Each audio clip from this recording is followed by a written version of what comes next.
day, and thank you for standing by. Welcome to the Bank of Hawaii Corporation Second Quarter 2025 Earnings Conference Call. At this time, all participants are in a listen-only mode. After the speaker's presentation, there will be a question-and-answer session. To ask a question during the session, you will need to press star 11 on your telephone. You will then hear an automated message advising your hand is raised. To withdraw your question, please press star 11 again. Please be advised that today's conference is being recorded. I would now like to hand the conference over to your speaker today, Chang Park, Director of Investor Relations. Please go ahead. Good morning and good afternoon. Thank you for joining us today for our second quarter 2025 earnings conference call. Joining me today is our Chairman and CEO, Peter Ho, President and Chief Banking Officer, Jim Polk, CFO, Brad Satenberg, and Chief Risk Officer, Brad Shairson. Before we get started, I want to remind you today that today's conference call will contain some forward-looking statements. And while we believe our assumptions are reasonable, the actual results may differ materially from those projected. During the call today, we'll be referencing a slide presentation as well as the earnings release. Both of these are available on our website, BOH.com, under the Investor Relations link. And now, I'll turn the call over to Peter. Thanks, Chang, and good morning or good afternoon, everyone. Thanks for your interest in Bank of Hawaii. The second quarter of 2025 was another solid quarter for the bank. Earnings per share advanced for the fourth consecutive quarter. Net interest income and net interest margin expanded for the fifth consecutive quarter, as our margin reversion continues towards more historical levels. Expenses were well controlled. Credit remains pristine.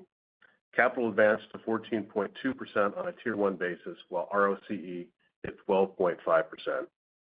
I'll begin by quickly reviewing our core and long-standing operating strategy, and then touch on conditions in our core Hawaii market. I'll then kick it over to Brad Shairson to discuss our credit profile, and then Brad Satenberg will expand a bit on the financials, and this is his first earnings call as officially our new CFO. As I think most of you know, Bank of Hawaii has a unique business model. Fundamentally, we lean into a unique marketplace in which four locally headquartered banks hold more than 90% of the market's FDIC-reported deposits. We've built a fortress market position by leveraging a best-in-market brand position, which enables us to deposit price attractively. This cost advantage has historically allowed us to generate strong returns on a superior risk-adjusted basis. We've been successful on both a short and long-term basis, methodically building market share. For several quarters now, we've been successful in stemming deposit remix from lower or no-yield deposits to higher-yielding deposits, while holding overall deposit levels relatively stable. This has helped us bring down both our cost of interest-bearing deposits and total cost of deposits. Concurrently, our fixed assets have been remixing into higher-yielding earning assets. In the quarter, $572 million in fixed/variable assets cash flowed off at a roll-off rate of 4% and into a roll-on rate of 6.3%. It is this slowing of deposit remix matched with the continued yield accretion in the fixed asset cash flow that has largely enabled us to drive up both net interest margin and net interest income for 5 quarters now. Assuming rates hold, we would anticipate that this trend will continue approaching more historic NIM levels, albeit with substantially higher earning asset levels than previously.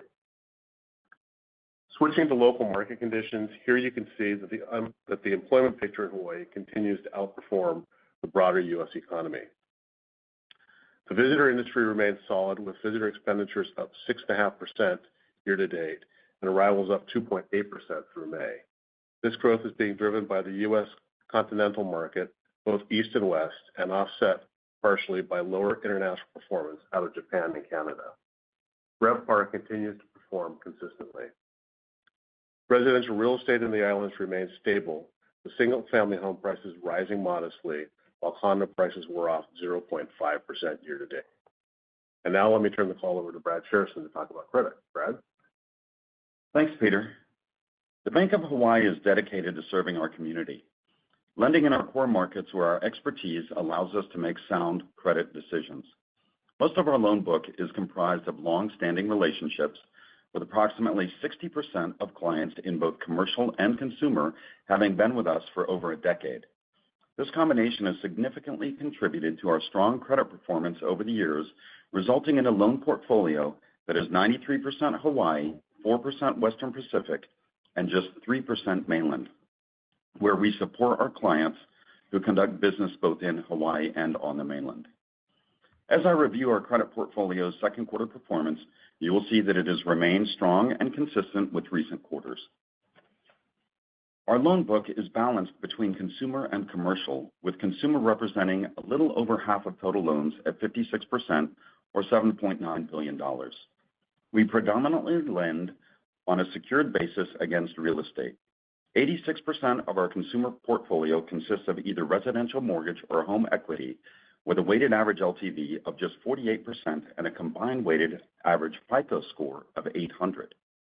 The remaining 14% of consumer consists of auto and personal loans, where our average FICO scores are 731 and 760, respectively.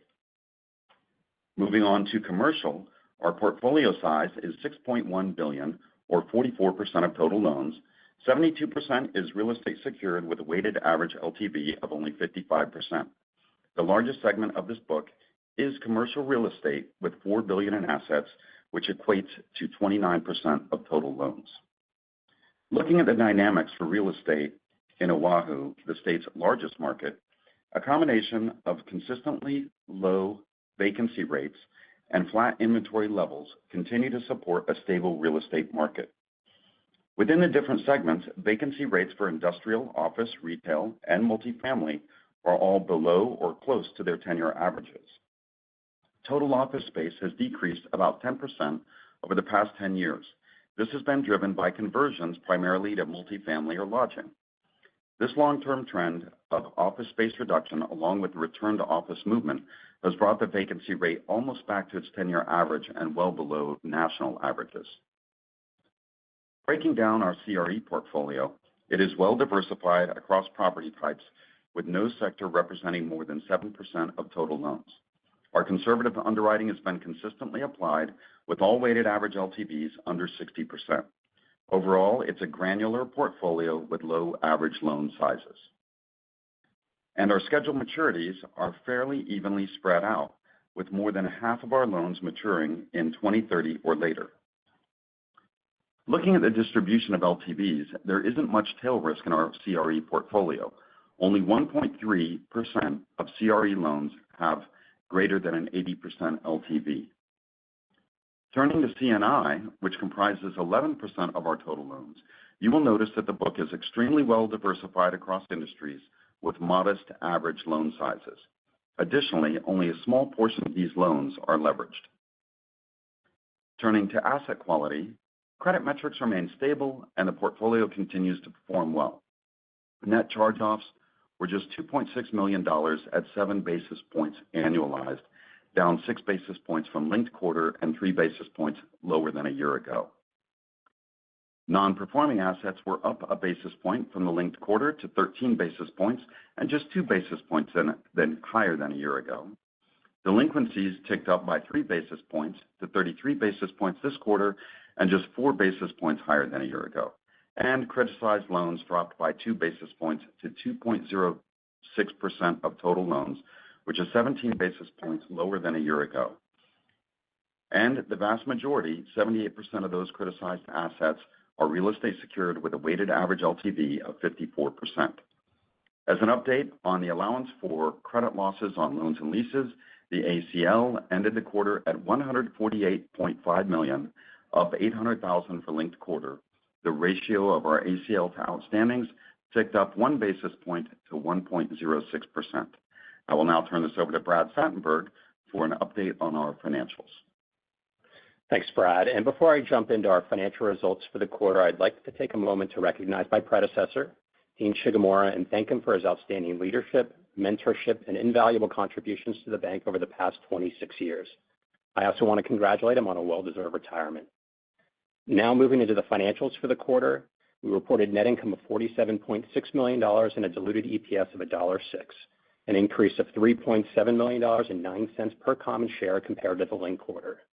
These increases were primarily driven by the continued expansion of our net interest income and net interest margin, which increased by $3.9 million and 7 basis points, respectively. As Peter mentioned, this is the fifth consecutive quarter that we expanded both our NII and NIM. A primary reason for this improvement is our fixed asset repricing, whereby cash flows from our fixed-rate assets are rolling off at lower interest rates and being reinvested at higher current rates. During the quarter, this repricing contributed approximately $3.2 million to our NII. Partially offsetting this benefit is the deposit remix, which represents deposits shifting from non-interest-bearing and low-yielding deposits to higher-cost deposits.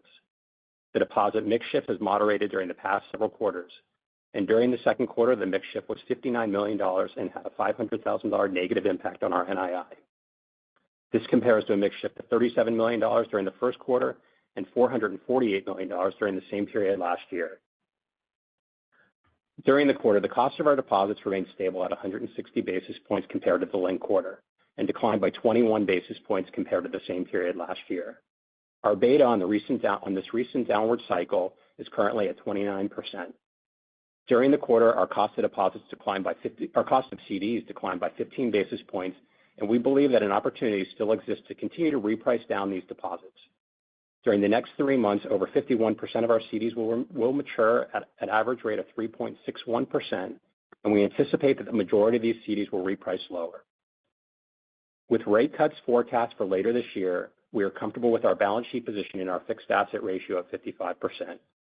And with $7.3 billion of floating rate assets and $10.1 billion of interest rate sensitive liabilities, we believe that we are well positioned to navigate any changes in the current interest rate environment. We are also closely monitoring our swap portfolio. At the end of the quarter, we had $2.2 billion of active pay fixed, receive float interest rate swaps at a weighted average fixed rate of 4%. $1.5 billion of these swaps are hedging our loan portfolio, while $700 million are hedging our AFS securities. In addition, we have $600 million of forward starting swaps at a weighted average fixed rate of 3.1%. $200 million of these swaps will become active later this year, while the remaining $400 million will start in the middle of 2026. Non-interest income increased to $44.8 million during the quarter compared to $44.1 million in the linked quarter. Non-interest income during the current quarter included a one-time gain of approximately $800,000 related to a BOLI recovery, while the linked quarter included a $600,000 charge related to a Visa-B conversion ratio change. Adjusting for these non-core items, non-interest income declined by $700,000 due to lower customer derivative activity, partially offset by an increase in earnings in connection with our trust services business. We are forecasting that non-interest income will be between $44 and $45 million for the remainder of the year. Non-interest expense was $110.8 million compared to $110.5 million during the prior quarter.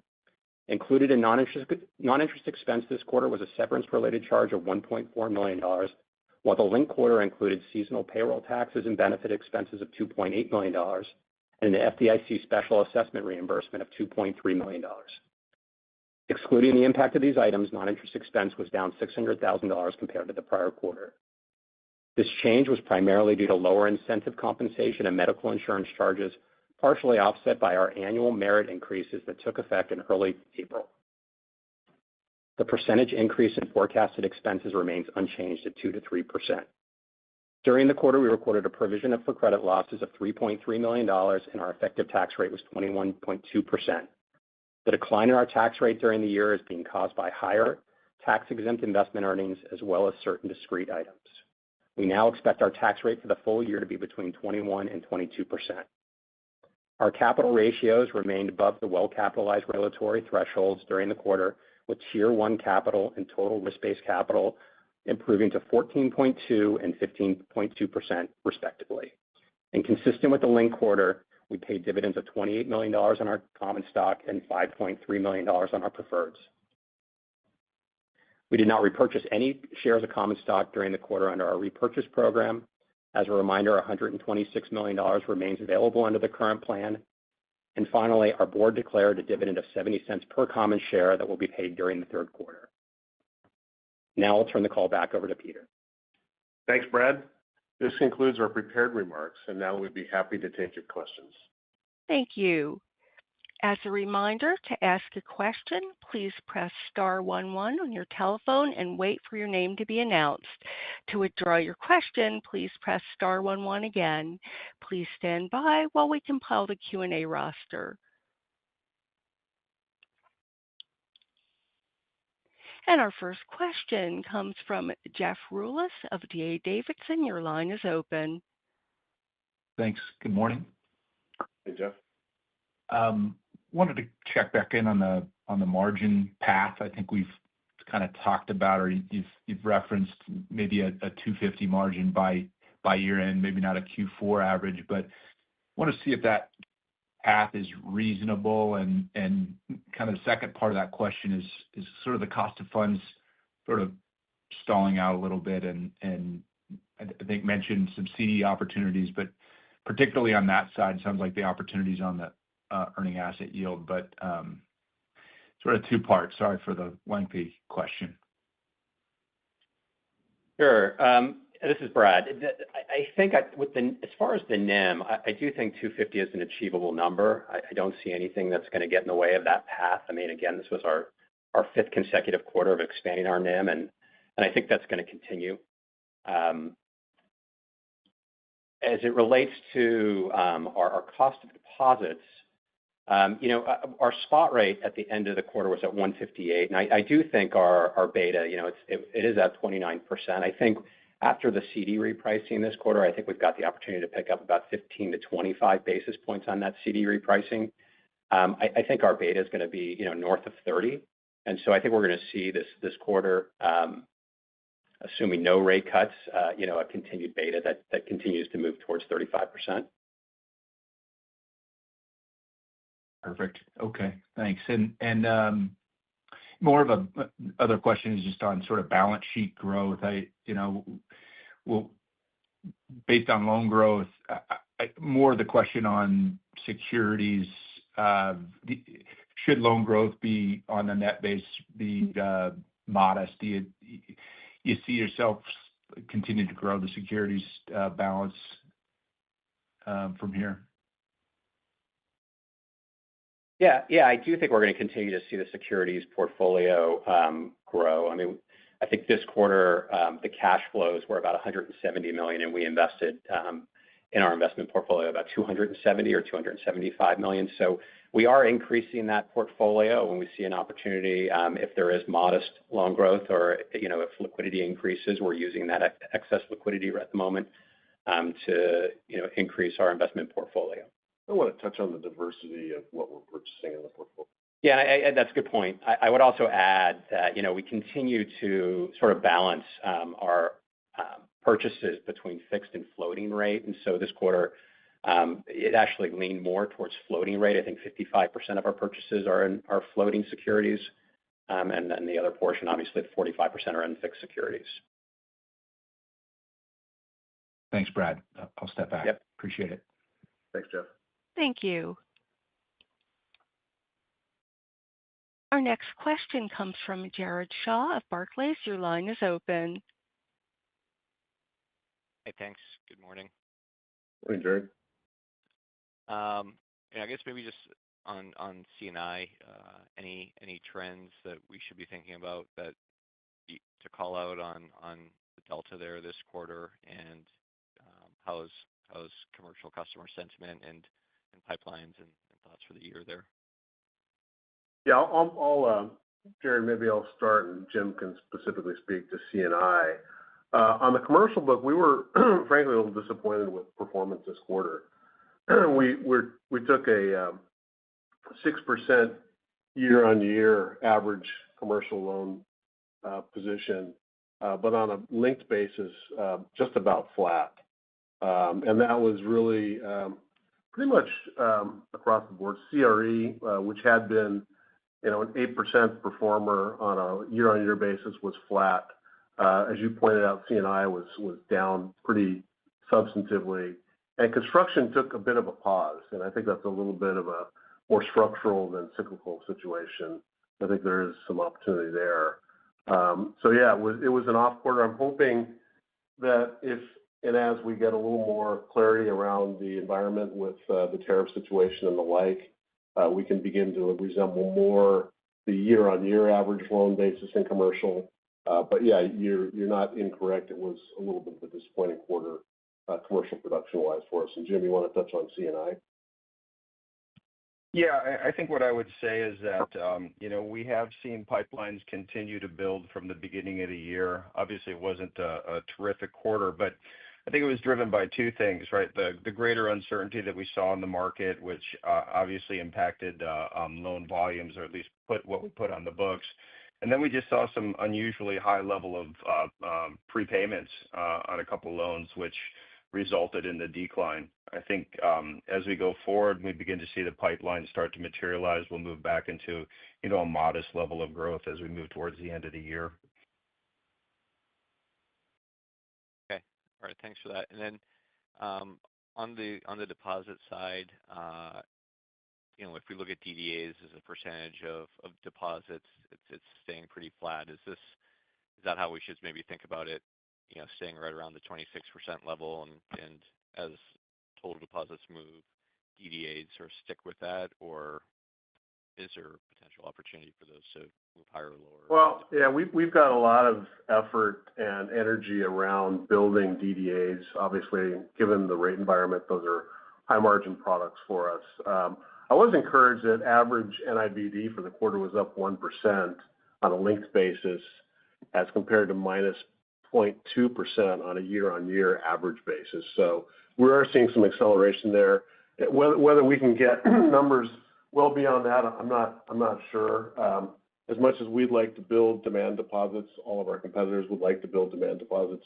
So it's a pretty competitive, crowded space. So we'll see. I mean, it's an important product for us, and we're going to do our best to try and make that an outsized component of our overall deposit base. Okay, thanks for taking the questions. Yep, thank you. Thank you. And our next question comes from Andrew Terrell of Stephens. Your line is open. Hey, good morning. Morning, Andrew. Wanted to check in on expenses first. It sounds like, still thinking that 2 to 3% expense growth rate. It seems like that kind of implies a little bit of a step back in the back half of the year, a little bit of relief on expenses in the next couple of quarters. Just wanted to see if you could, kind of confirm that and just maybe refine kind of back half expense expectations. Yeah, I think that's right. I mean, I think obviously the first quarter was elevated. The second quarter, we had a severance charge of about $1.4 million. So I do think it will take a step back the second half of the year.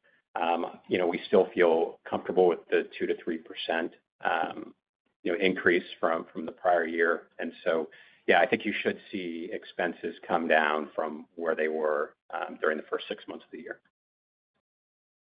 Great. Thank you. I appreciate it. And then I also just wanted to check in just kind of on capital priorities. I know you've got a buyback out there. We've talked about some securities restructuring at a certain point in time, but, just wanted to take your temperature on what makes sense or kind of what you're thinking about from a capital standpoint today. Yeah, so I think we're probably going to maintain our hold position on buybacks until we get a little better clarity around both the economy and the rate path forward. Around securities repurchases, we don't have anything significant plan there, but certainly to the extent that we pick up certain income opportunities, the opportunity to reconstitute those gains into securities repositioning is something that we think about. So probably the way I'd frame that is nothing dramatic at all, but opportunistically as we see opportunities in our income stream to help kind of smooth the balance sheet, that's what we would pursue. Understood. Okay. Thank you for taking the questions. Yep, take care. Thank you. And as a reminder, if you have a question, please press star 11. And our next question comes from Kelly Motta of KBW. Your line is open. Hey, good morning. Thanks for the question. If I could, I'd like to circle back on the components of margin, specifically the expected cash flows off of the securities book and loan fixed and adjustable resetting expectations over the back half of the year. Do you have the expected cash flows on that, just so we can manage NII assumptions from here? I would say the cash flows are going to be in the range of $550 million, like in total. I think it's going to, these are contractual. It's not, an acceleration of prepayments or anything like that. And so I think 550 is probably what to expect. And as far as what they're coming off at, I think what you saw in the first and the second quarter, if you took those together, I think there have been some, minor blips in both periods. But if you look at them together, I think that's probably a reasonable average of what they'll come off at. And then the reinvestments, obviously, should be stable unless there are changes in interest rates. And then obviously that we'll see a slight shift based on that. Got it. Thanks for that. And then switching over as a follow-up to the expenses and the run rate coming down in the back half of the year, how much of that may be pushing off certain investments into 2026 and beyond versus are there any, because expenses are otherwise well controlled, anything you're doing to help mitigate, expenses here and cost containment efforts, just to get a sense of the moving parts of the back half of the year coming down? Yeah, Kelly, I'll begin on that. Maybe Brad can clean up whatever mess I create. But I think that no, we're not curtailing investment expenditures. That, frankly, is not in the plan, and I don't see environmentally the need to do that. We've got a lot of interesting ideas and thoughts out there that are going to require some capital investment, and we're happy to do that and garner a quality return around those. In terms of just bringing down expenses in general, that is, frankly, a discipline that we're deploying in every quarter. And you did notice the severance in the quarter. That really was a result of some restructuring that we've done. I would anticipate that we'll probably see some more of that in the third and fourth quarter, but nothing major, but really just kind of reflective of our intent to always be looking to figure out ways to bring down expenses to the organization. Got it. That's helpful. And then in terms of overall, deposit flows, like deposits were down this quarter. Can you remind us any seasonality in there? And being that deposits will likely be the driver of the size of the balance sheet, just kind of overall expectations in terms of the outlook for deposit growth from here. Yeah, I think that there is some seasonality into the quarter, the second quarter, as well as, frankly, the third quarter. When we look at the past 4 years of deposit balances, in for a year, the second and third quarter are kind of the shoulder quarters, if you will. As far as what we're expecting for the balance of the year, frankly, I would anticipate that if we come out flat from where we are, but improve, to Jared's question a few minutes ago around the componentry, hopefully laying a little bit deeper into NIBD, that's about where we would think would be an appropriate place for us to end up. Thanks, Peter. I appreciate the caller. I'll step back. Yeah, thanks, Kelly.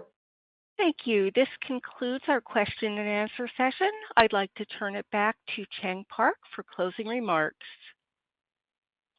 Thank you, everyone, for joining us today and for your continued interest in Bank of Hawaii. As always, please feel free to reach out to me if you have any additional questions. Thank you. This concludes today's conference call. Thank you for participating, and you may now disconnect.